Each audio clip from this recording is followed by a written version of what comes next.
Welcome back to Explaining Everything, the channel where we dive into the stories and mysteries behind everyday things. Today's question comes from one of our curious viewers, Night Lord 77. Thanks for the suggestion, Night Lord. You asked, how is curry powder made? Curry powder is one of those things everyone's heard of. Everyone's probably eaten, but very few people actually know what it is. I mean, it sounds like some ancient secret recipe passed down from mystical monks in India. But surprise, it's actually a British invention. Yeah, curry powder wasn't born in India. It was colonized. Today, we're finding out how curry powder is made. Right here on Explaining Everything.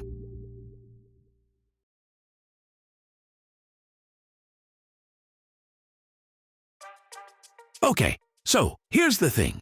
Indian cuisine does use tons of spices, but it doesn't actually have something called curry powder. That concept came from British colonists in the 18th century who were absolutely obsessed with Indian food, but didn't have the patience or the ingredients to recreate it back home. See, real Indian cooking uses masalas, spice blends that change from region to region, and even from household to household. You've got garam masala, chaat masala, sambar powder, and hundreds more. No two are exactly alike, but the British said, "That's too many spices. We'll just mash them all together and call it curry powder." Essentially, it was a shortcut to recreate the flavors of Indian dishes without actually understanding them. The earliest commercial curry powders appeared around the late 1700s, sold in London to people who wanted to relive the taste of India without leaving their cozy British kitchens. So yes, curry powder is basically the world's first DIY international flavor hack. Now that we've crushed the myth, let's look inside the jar. A classic curry powder usually has a core lineup of spices that make it glow like edible sunlight. The main players are turmeric for that iconic golden color and earthy aroma, coriander seeds for a citrusy, slightly nutty flavor, cumin adding warmth and a deep, smoky edge, fenugreek, which smells a little like maple syrup but tastes like "don't eat me raw", mustard seeds for heat, black pepper because of course, and often chili, ginger, cloves, cardamom, or cinnamon for extra flair. That's the general idea, but the exact formula changes by brand, region, or chef.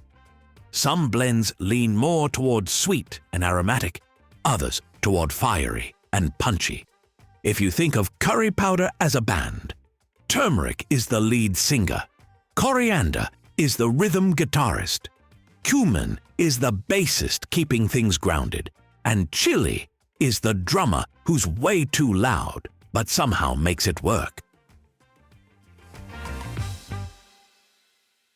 So how is curry powder actually made? Well, it starts with raw, whole spices, seeds, pods, roots, and bark. Yes, bark. Cinnamon, I'm looking at you. First step, cleaning and drying. Spices are cleaned to remove dust or debris because no one wants extra crunch in their curry, and then dried to reduce moisture. This makes them easier to roast and grind later. Next comes the most important part, roasting.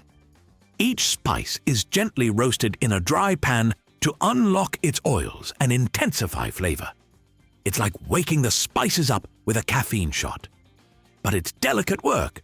Roast them too long, and congratulations, you've made charcoal powder. Then, once roasted, everything gets ground, either in large industrial grinders or traditional stone mills. The key here is balance. The texture has to be fine enough to blend evenly, but not so fine that it clumps. After grinding, the mixture is sifted to remove larger chunks and ensure a uniform texture. Finally, the finished powder is cooled to prevent caking, weighed and packaged into airtight containers. Because if you leave it open to air, the flavor disappears faster than your willpower near a bag of chips. Fun fact, in factories, they often grind spices in controlled, low-temperature environments because too much heat during grinding can actually cook the oils and ruin the flavor. So yes, making curry powder is basically spice engineering. Making curry powder sounds easy. Toss some spices together, right? Wrong. It's actually a balancing act that requires serious precision. Each spice has its own intensity, oil content, and burn time. For example, too much turmeric can make your curry taste like chalk. Too much cumin, and it tastes like you've lit a campfire. And don't even get me started on cloves. One extra pinch, and suddenly, your food tastes like Christmas potpourri. That's why professional blenders test countless ratios before landing on one that tastes balanced. The ideal curry powder should hit all major flavor notes: earthy, warm, spicy, sweet, and slightly bitter, all working together like a tiny orchestra of flavor chaos.